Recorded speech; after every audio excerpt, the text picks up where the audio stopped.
I'll just mention the steps. Step number 1, Sthira Sukha Asanam.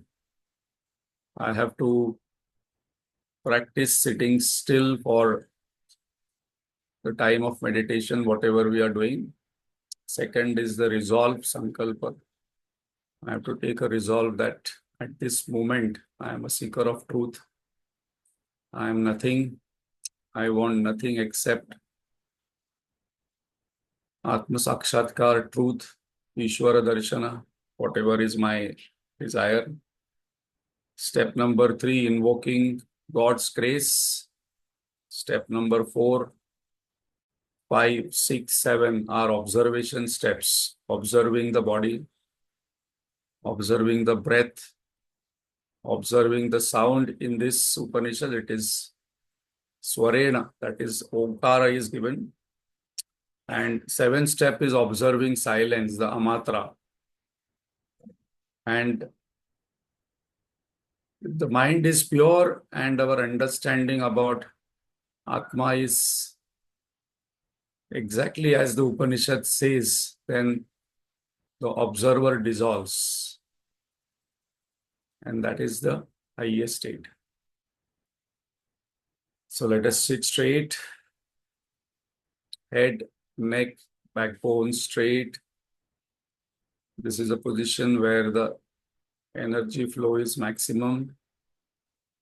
Hands either locked, fingers locked, or on the thighs, palms open.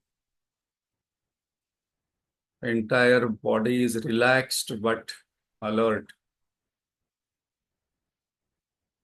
Sthira Sukha Asanam. No stress anywhere. Step number 2, I take a resolve that for next 10 minutes, I will sit straight. I will not move my body. During the practice of meditation, my only role is of a seeker of truth, and goal is to experience the truth.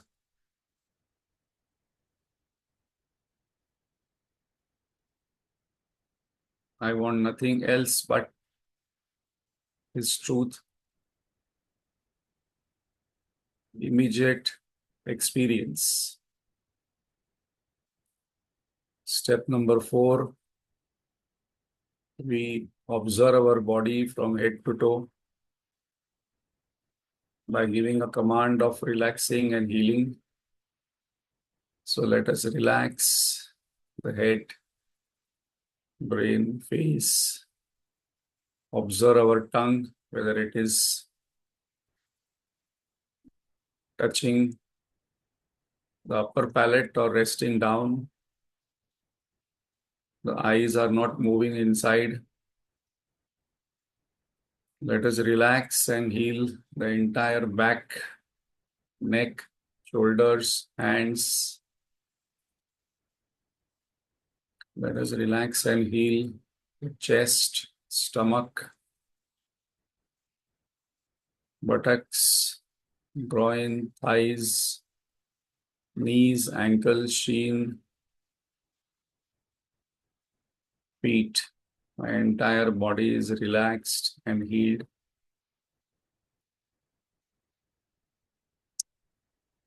It is not calling for any attention. My entire attention will be on the instructions in the meditation and during the session on the words of the Upanishads.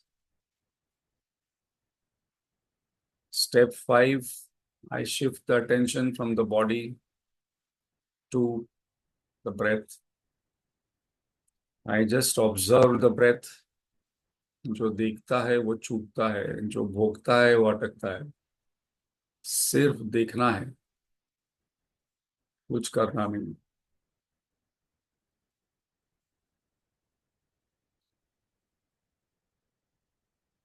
I just observe the natural flow of the breath coming inside with the sensations inside the nostril, which are cooling while inhalation, little warmer while exhalation. After the mind gets settled, I can feel the exact spot where the breath is touching the nostril, inside and outside on the upper lip while exhaling.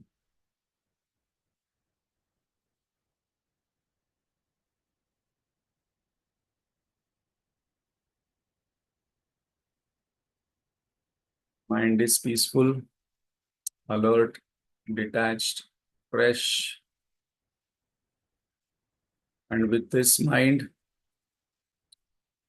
I do Om chanting, focusing only on the sound. We'll do 12 times now. In your day-to-day practice, you can increase to 15 minutes, 10 minutes as per the capacity. Om. Om.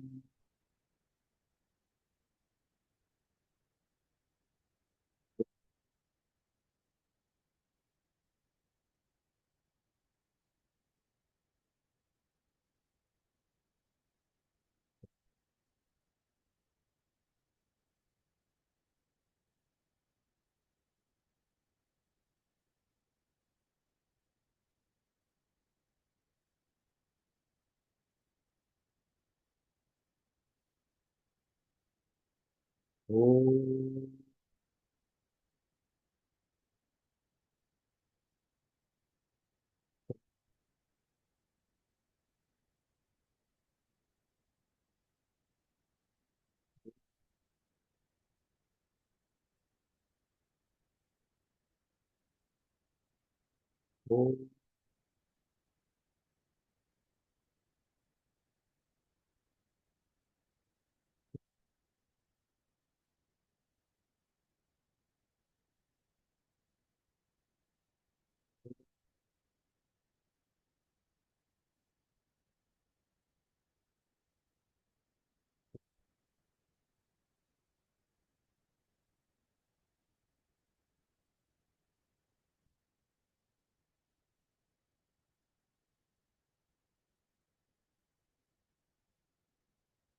Now I shift the attention from matra to amatra. I will chant once or twice, 3 times Om, but the focus must be on the silence between the two Oms. Om.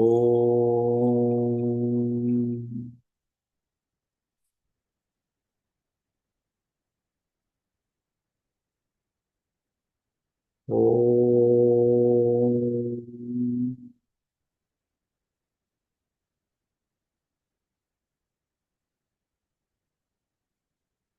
Om.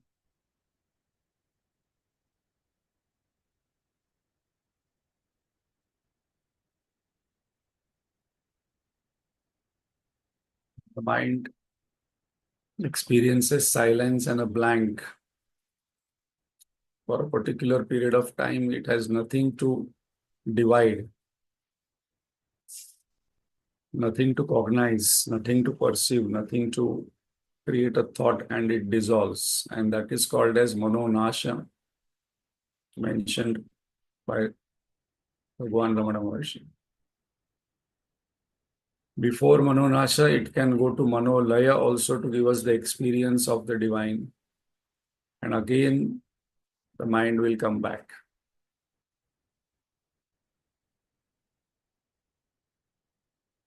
depending upon the desires and vasanas.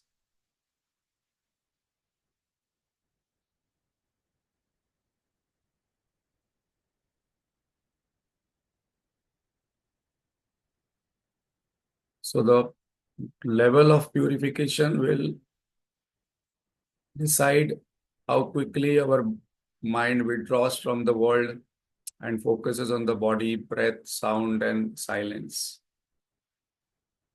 And how quickly it will dissolve in the silence will be decided by the right knowledge that I am not the body, mind, intellect, but my real nature is pure existence, consciousness, infinite bliss.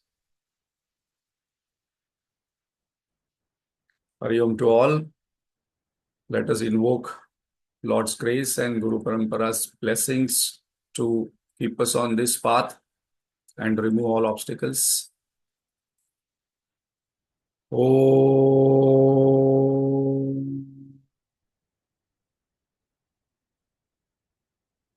Om.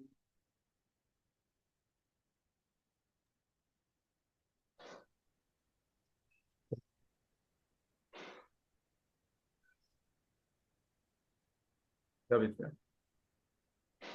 ॐ भद्रं कर्णेभिः शृणुयाम देवाः भद्रं पश्येमाक्षभिर्यजत्राः स्थिरैरङ्गैः सुष्ठुवागंसस्तनूभिः व्यशेम देवहितं यदायुः स्वस्ति न इन्द्रो वृद्धश्रवाः स्वस्ति नः पूषा विश्ववेदाः स्वस्ति नस्ताक्षो वरिष्ठनेमिः स्वस्ति नो बृहस्पतिर्दधातु ॐ शान्ति शान्ति शान्तिः अखण्डमण्डलाकारं व्याप्तं येन चराचरं तत्पदं दर्शितं येन तस्मै श्रीगुरवे नमः अज्ञानतिमिरान्धस्य ज्ञानाञ्जनशलाकया चक्षुरुन्मीलितं येन तस्मै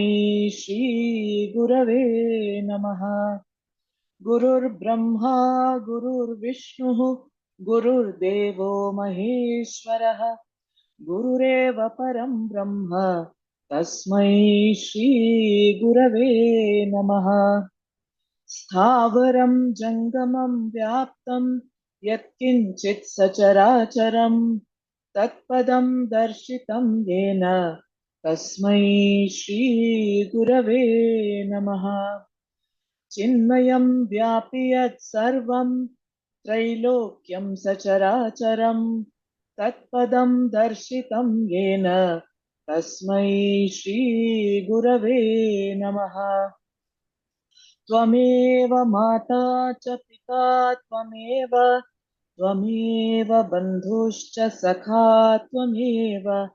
त्वमेव विद्या द्रविणं त्वमेव सर्वं मम देव सदाशिवसमारम्भां शङ्कराचार्यमध्यमाम् अस्मदाचार्यपर्यन्तां वन्दे गुरुपरम्पराम् श्रुतिस्मृतिपुराणानाम् आलयं करुणालयं नमामि भगवत्पाद शङ्करं लोकशङ्करं शङ्कराचार्यं केशवं बादरायणं सूत्रभाष्यकृतौ वन्दे भगवन्तौ पुनः पुनः समस्तजनकल्याणे निरतं करुणामयं नमामि चिन्मयं देवं सद्गुरुं ब्रह्मविद्वरम् Hari Om. Thank you, Vidya. So, we are doing Amritabindu Upanishad and the first verse. Vidya, can you chant the first verse? Manohi. Yeah. Yes, sir. मनो हि द्विविधं प्रोक्तं शुद्धं चाशुद्धमेव च अशुद्धं कामसङ्कल्पं शुद्धं कामविवर्जितम्. So, interestingly, as always, Gayatri in the group has posted some questions last time. I think there were a lot of discussions on that. That is a very good sign that we are thinking. So, the question asked by her was whether the banks come first or the flow comes first. Because our Upanishad starts with the very interesting topic about mind. And it says that why we are miserable, why we feel depressed, disappointed, angry, agitated many times because we have not analyzed the mind. When we analyze the mind, we will understand that the impure mind creates all these emotions in us which disturbs us. And the pure mind will create peace, happiness, etc., which will be helpful to us. So, manohi dvividham proktam. Mind is having divided into two types, ashuddham and shuddham. So, the answer to what she asked is given in the first verse only. Only thing we had not covered that point. The word for the answer, what Gayatri was asking about banks, where this topic comes from, banks and the flow, is Kama Sankalpam, that we will discuss today. So, what we saw is in the last session, I hope all of you before coming read a very beautiful detailed summary given by Lakshmi ji. That mind is defined as flow of thoughts. So wherever anything has a flow, it will have a quality, it will have a quantity, and it will have a direction. So these are our parameters to check about our spiritual growth. That from morning to evening, what kind of quality of thoughts come to my mind, whether they are about my body only, or they are about my emotions only, or they are about my relationships, or they are about job, business, world, or they are about discovering my own nature, where have I come from, what is the purpose, what is the meaning of all this going on, what is God. So that is our parameter to check. And then how many kinds of thoughts come? Getting upset, getting disappointed, getting agitated is okay. We are human beings. But how long? That is the secret of a spiritual exploration and spiritual growth. And the third, what is the direction it goes most of the time? So when we say that the mind is a flow of thought, we also saw that wherever there is a flow, the example taken is of the river, and river has a bank. So now for that, we will have to analyze again one aspect, that at the body level, we are doing actions. Behind every action, now I have to write this down because this is an important circle of ignorance which comes. Behind every action at body level, there has to be a thought. There cannot be an action without a thought. So the cause of all actions is a thought. So we can say the cause and replace that word with a bank. Without the bank, the actions cannot happen at the body level. The cause of the thoughts is desire. Where does the thoughts come from?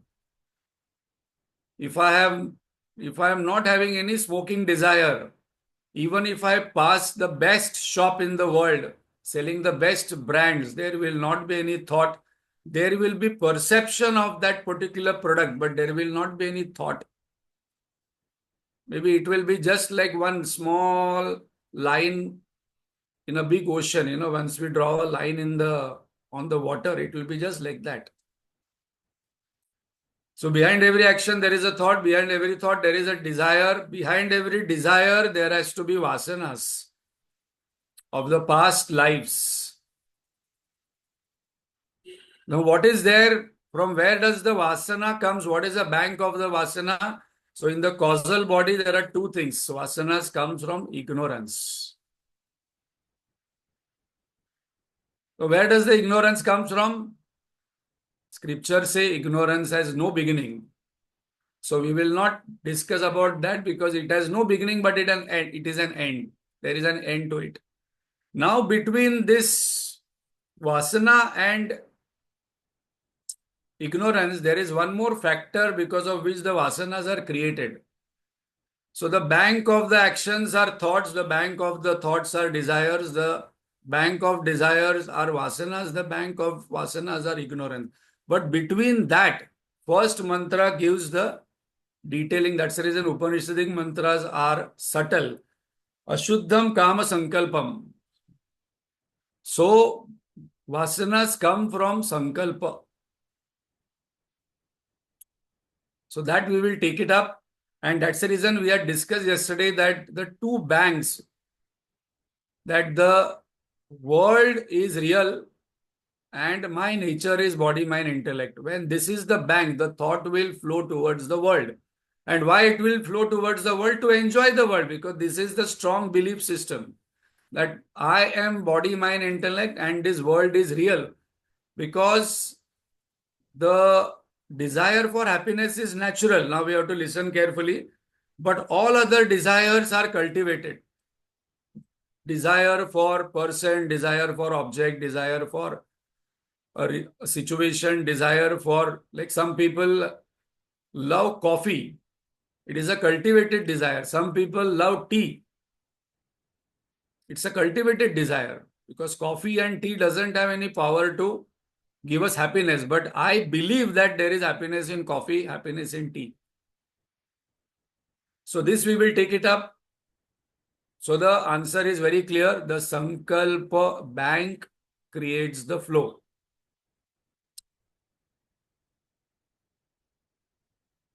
And once the banks are replaced after realization, enlightenment, moksha, the banks are only replaced that my nature is Satchitananda, this world is a mithya, and the self in me is self in all. Then the thought flow will be love, compassion, peace. So now we have to think on this point when the banks decide the flow of thought.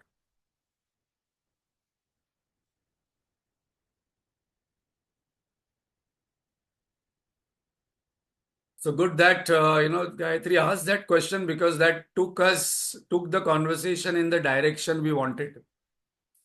So last time we saw these are the two strong notion, Atmani Atma Buddhi, Anatmani Atma Buddhi, I am body, mind, intellect, Jagati Satya Buddhi, world is real. So this we saw, these are the two beliefs on which my thoughts flow. Whereas an enlightened masters like Gurudev, Guruji, Ramana Maharshi, their thought flow will be different because Sahaja Samadhi they are into because all the time they are aware that their nature is Satchitananda and the Jagat is Mithya. And still they are transacting. So it's like a pure water and impure water. Impurity comes from outside. The mind is naturally pure, but the impurities come from outside. Very important point. People say, no, no, but my mind is impure. There are so many desires. This is coming from outside. And I don't have to sit there and remove one by one by one by one by desire. Like one person went to Gurudev and asked, I realized after learning Bhagavad Gita Upanishads, I have hundreds of desires now. What to do? He told, if you want to, you go in a room. If you go in a room and you want to shelve the darkness out of the room, you don't have to take a shovel and then keep taking out the darkness. You have to bring in the light. So very, very important point, very subtle point. We have discussed more than 1 or 2 months on this in Taittiriya Upanishad. Om Brahmavid Apnoti Param. The destroyer of ignorance is knowledge. And the destroyer of impurity is karma. This will come in many, many texts. Even Atmabodh has a specific verse on this. The third verse of Atmabodh says that karma cannot dissolve the ignorance. And what is the ignorance? These two banks. So what is the nature of impure mind? We have given a graph, in the earlier slide, we had given a table, desire ridden, Kama and Sankalpa, these are the main pillars, and it will expression of this will be agitations, excitement, passion, longing, ignorance, confusion, anger, greed, delusion, arrogance, intoxication, jealousy, Kama, Krodha, Lobha, Moha, Mada, Matsara. So Rajas and Tamas we have to remove. What is a pure mind? Desire-less mind. Kama Vivarjitam. So the first verse says, Kama Sankalpam, that is a impure mind, and pure mind is Kama Vivarjitam. Ashuddham Kama Sankalpam, Shuddham Kama Vivarjitam. What is pure mind? How will it express? What can we feel when the mind is pure? Expressed as peace, clarity of what to do in that situation, equipoise, objective, selflessness. Person will not be selfish all the time thinking of what am I getting, what am I doing, what am I feeling. I will be thinking about what is in front of me and what can I do about it. Empathy, clarity, humility, admiration.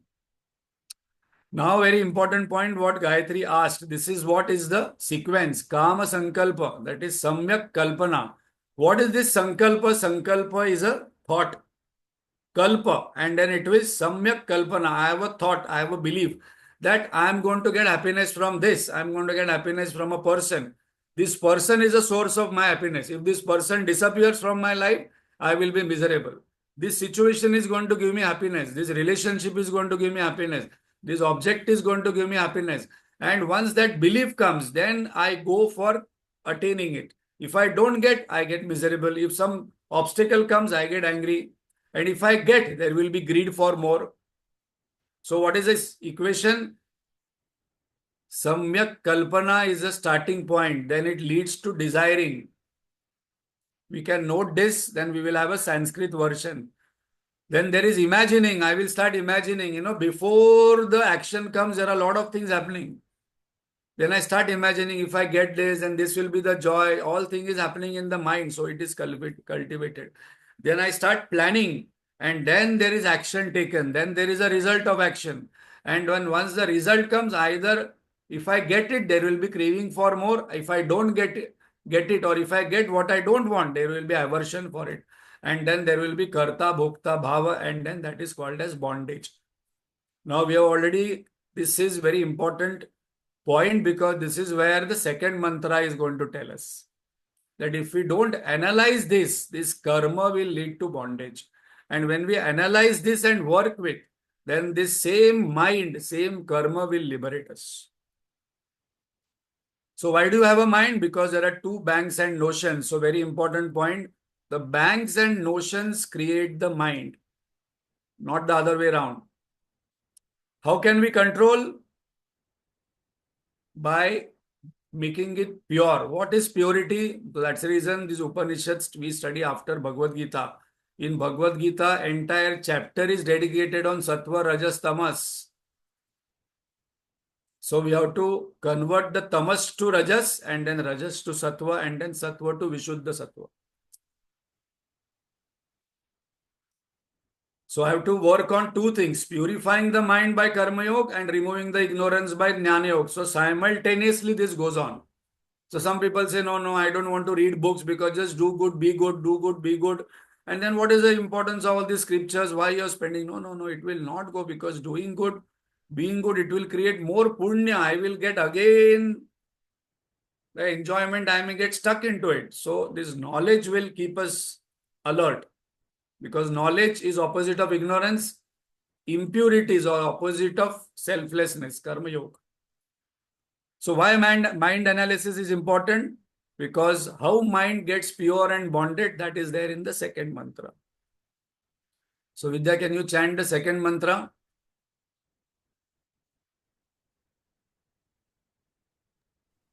Yeah.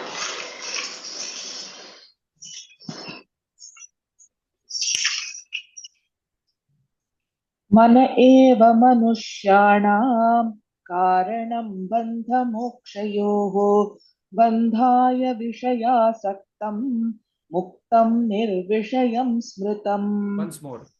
मन एव मनुष्याणां कारणं बन्धमोक्षयोः बन्धाय विषयासक्तं मुक्तं निर्विषयं स्मृतम्. So we have to analyze the mind. Whenever this, you can just go out in the world and ask people. Every time when I do a corporate program, in most program, I ask, what is mind? 99.9% people do not know. So if I am knowing what is mind, I fall in 0.1% of people. And I always joke that I don't know my mind. What is the definition of mind? What is the location of mind? What is the function of mind? Still I work in the company. Still I get married. Still I have children without knowing what is mind, what is brain, how it functions. And that's the reason this Upanishad is very interesting because it starts with analysis of mind and now it is mentioning that analysis of mind is very important because if I do not analyze the mind properly, then it will create bondages. Bondage means misery. Bondage means limitation. Any suffering in life is equal to limitation. And the same mind, when we analyze, it will be door for liberation. If you see this book, if you are having this book, if you read the last page, here Guruji's photo is there. What Guruji is asking? Can the mortal ever become immortal? Yes or no? Can the mind make us immortal? Yes or no? Can knowledge make us immortal? So the answer is given here. Yes, the same mind is the cause of our misery and suffering. If we train and tune the mind, the same mind can liberate us and give us peace and happiness. So mind alone is the cause of bondage and freedom for human beings. Mind attached to situation, object, people, that is Vishaya Sakta, is cause of the bondage. That is the answer given. Mana eva manushanam karanam bandha mokshayo. Bandhaya Vishaya Saktam muktai nirvishayam smrutam. So we will analyze the second mantra now. Mind devoid of desire of SOP is considered free. So anybody wants to experience freedom because no one likes bondage, including the one day old child. When the child comes out of the mother's womb, the child is wrapped after giving a bath. And after some time, when the child is sleeping for quite some time, the child little bit becomes awake. The first thing what the child wants to do is, take out a small hand, small leg and want to become free.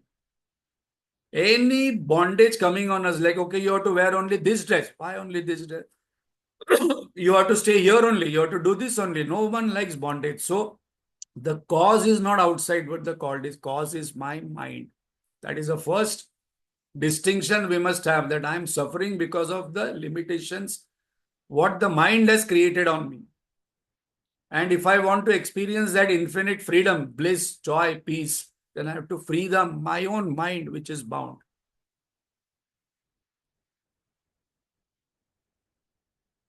So what is my mind? My mind is equal to my world. There is no difference between the world and the mind because the substratum for the world is my own mind. This is the difference when we start analyzing, when we come to this scriptural knowledge. This is a striking distinction we get, that before understanding this scriptural knowledge, I have a belief that I am born and the world was already there. And I am a small entity born in this huge infinite variety of world.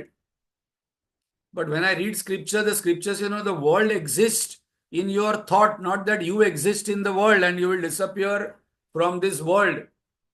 How? Because when we go to sleep, there is no thought. When there is no thought, there is no world. So the world belongs, or world substratum is thought. World exists in my thought. Where do other person exist? It exists in your mind. No, I like this person, I don't like this person. That is all in the mind. No mind, no world. Praman is deep sleep, samadhi, both. But in the samadhi and deep sleep, there is a difference. In deep sleep, there is ignorance. In samadhi, there is no ignorance. In deep sleep, I am not aware of myself. I am not aware of the world. In samadhi, I am aware of myself. But there is no body, mind, intellect. There is no world. So the world exists in the thought. So there is a saying that be aware of your thoughts. Because thoughts becomes habits. Habits becomes actions. Actions become character, and character becomes destiny. Vichar badla, jog badlel. There is one Mahatma who has given this slogan. Yatha drushti tatha srushti. So suppose I say, so next time those who are listening to this Upanishad today, those sadhak, the moment I tell that this is bad, that badness is not in the drushya. The badness is in the drushti. So again, that repetition of that Swami Premananda Maharaj says, जब दृश्य में खोट लगती है तो दोष दृष्टि में होता है, दृश्य में नहीं. So that's the reason our sankalpa is not to criticize, not to complain, not to blame. The reason is this, because whom are we blaming? We are blaming our own thoughts. Jagat means outside world. Jayate gacchati iti jagata. That which is constantly changing. And what is samsara? My inside world. that which is constantly revolving. My inside world is thoughts, and this thought becomes objects, and objects becomes thoughts. When thought becomes objects in the dream state, and object becomes thought in the waking state. So what is my world? My world is made up of perceptions through the five senses. My world is made up of sensations in the body. My world is made up of feelings in the mind. My world is made up of thoughts in the intellect. And where this all is experienced, this is experienced within. And that's the reason this Upanishad says that you have to analyze the mind, you have to change the mind, you have to alter the mind, you have to shift the mind. And the easiest way, instead of working on perception, sensation, thoughts, feeling, change the banks. The moment the banks are changed, the entire flow will change. My mind alone is my bondage, my mind alone is my liberation. So this is the key where this Upanishad starts. So we mentioned this when we started this Upanishad. When does our spiritual journey starts? In simple way, in few lines to understand and note. This is a very important pointer to note in inverted commas. A spiritual journey really starts for the person when the person doesn't feel bad about the world. The person feels bad about one's own mind. Oh, in my mind, a bad thought came about you. A Mahatma says that my mind is like a pig because it goes outside in the sense world constantly and seeks happiness. It's like a pig. My mind is really bad because if it is finding faults in others, if it is saying that this is bad, this is bad, this is bad, because of you I am miserable, because of you I am stuck. So one person was studying in one Gurukul ashram, and one day he asked his teacher that, 10 years I am there, I am studying Bhagavad Gita, Upanishad, Amritabindu, Upanishad, everything I have studied. But still, why I am not liberated? Moksha. His Guru did answer. Next day, they both went to take bath in the river. They both took bath. While coming, suddenly the Guru ran and held a tree. There was a big tree. He held the tree like this and started shouting, "Bachao, bachao, bachao. Save me, save me, save me." That Shishya ran. Save me from what? Save me from the tree, save me from the tree. It is holding me. The Shishya told, "Are you mad?" He didn't say that. But what are you saying? The tree is not holding you. You are holding the tree. Leave the tree and you will be free. And the Guru left the tree and smiled and started walking back. And then the Shishya started thinking about that smile. He realized that I am only holding on to the world, not that the world is holding on to me. The world doesn't have power to hold on to me. I am holding on to the world because of the two banks. Now we have to come to that Sankalpa. If I get this point, then this is the key point in this about liberation. Bondage and liberation is not dependent on gender, caste, age. No, but right now I'm 75. How will I liberate? It doesn't depend upon age. Because when we say that I'm 75-year-old, 60-year-old, 50-year-old, it is about the body. Mind has no age. Mind has no gender. Mind has no caste. Mind has no religion. Mind has no nationality. What kind of mind is bondage and what kind of mind is liberation, which is given in the mantra 2? Mind with selfish desire is bondage. Mind without desires is liberation. Any desires. But then how can you say mind without desires is liberation? Because now I have a desire for liberation. Yes. That one desire will liberate you from all other desires. Like Mata Amrutanandamayi Mata says that suppose there is a big wall and then you do not want any posters to come on it. You stick one poster that please do not stick any posters on this wall. By order, That one poster will take care of all other posters. That one poster is one desire that will take care of all other desires. Very beautiful example in a simple way. I want to sleep, I want to sleep, I want to sleep, I want to sleep. Nothing. That time I'm watching TV, 100 people are there. People can sleep in a running train holding the handle because when sleep comes, nothing, no world. In the train, you should go and see at 9 o'clock, the train is khachak khach, there is no place. But in that train, people sleep. So much of noise, so many people around, so much of rush, and then when sleep comes, nothing, nothing. The person can just go to fast asleep in a 8:30 train from Ghatkopar to Bombay VT. But a person who is not having, not this, the sleep is not coming, and the person has the best of AC, best of bed, 7-star hotel, but sleep doesn't come. He said, say, wo said. Guruji says, left side, right side, left side, right side, the person sleep turning around. So when this desire starts becoming stronger, then nothing bothers us. I can just go into that. So very important point, because many sadhaks says, no, no, see, suppose I live in ashram, then I will get get moksha faster. No, here, I have so many duties, family is there, children are there, husband is there, wife is there, house is there. So there is a problem in my path. No, no. Now here, very important point, our family, our job, our business is not the cause of our bondage. What it has been saying, mind is the cause of bondage. That is why Upanishad is important. Because many people think, no, outside thing is my cause of bondage. No, my mind, it has to be tuned. Then staying here itself, it can get liberated. And if the mind is having all these desires, even if it goes to Himalayan ashram and we are alone, there also there will be problem.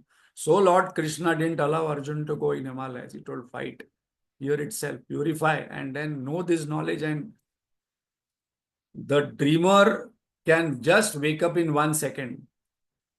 Psychological bondage assumption. Mind wants to be happy through desiring this SOP. So SOP is situation, object, people. This is the bank on which the mind gets bonded, because still I have this kind of assumption that I'm going to get some happiness. Yes, there is happiness, but it is temporary. Transactional happiness may be there. I just take the coffee and enjoy. There is a beautiful sunrise, beautiful, wow. But if I get attached that it is mine and I want all the time, and I compare this sunrise with another sunrise, there is a bondage. Psychological dependency comes. Signs of bondage: lack of freedom, helplessness, sorrow. Very, very important pointers. No, no, but I'm not bonded. But then I'm constantly expressing sadness, disappointments. I always feel that I'm helpless. I'm a small human being. And I always feel that, I'm claustrophobic. There is lack of freedom for me. I cannot do whatever I want. These are signs of bondage, because the bondage is within us, not outside. The world is infinite. Problem in Kama Sankalpa. The result is not in our hand. Suppose I have a desire for coffee. How the coffee will be, it is not in my hand. Whether it will be sweet, whether it will be milky, whether it will be, too watery, it is not in my hand. So there is this problem. And the result always in the future, and future is always uncertain. So these are the problems in having an assumption about keeping my happiness in the situation, objects, people in the world. And that's the reason many people don't drink filter coffee outside, because they only have their own, my coffee, my way, my decoction, my powder. Then only I enjoy. Because there is no guarantee I will get all the time. So what is the result? Uncertainty, fear, worry, birth, death cycle continuation. When I have this one bank of the mind that I am body, mind, intellect, and my happiness is dependent on the world, I am psychologically dependent for the happiness on the world, and this will be part and parcel of it. Because where there is desire, there will be fear. Where there is desire, there will be uncertainty. Where there will be desire, there will be worry. Where there will be desire, there will be anxiety. This cannot be separated. Because I will always be worried whether I will get it or not. And when I get it, I will have to always keep thinking and be anxious to maintain it. It will go away. Types of bondages that we will see next time.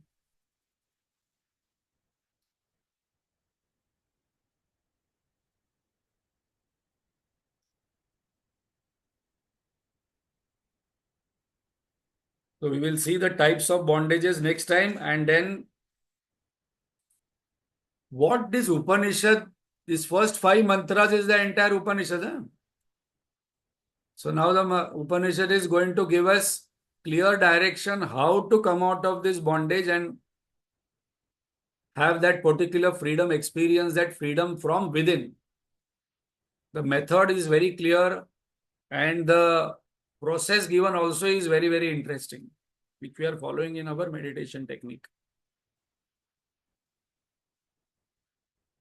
Om Purnamada Purnamidam Purnat Purnamudachyate Purnasya Purnamadaya Purnamevavashishyate. Om Shanti Shanti Shanti. Hari Om Shri Gurubhyo Namaha. Hari Om.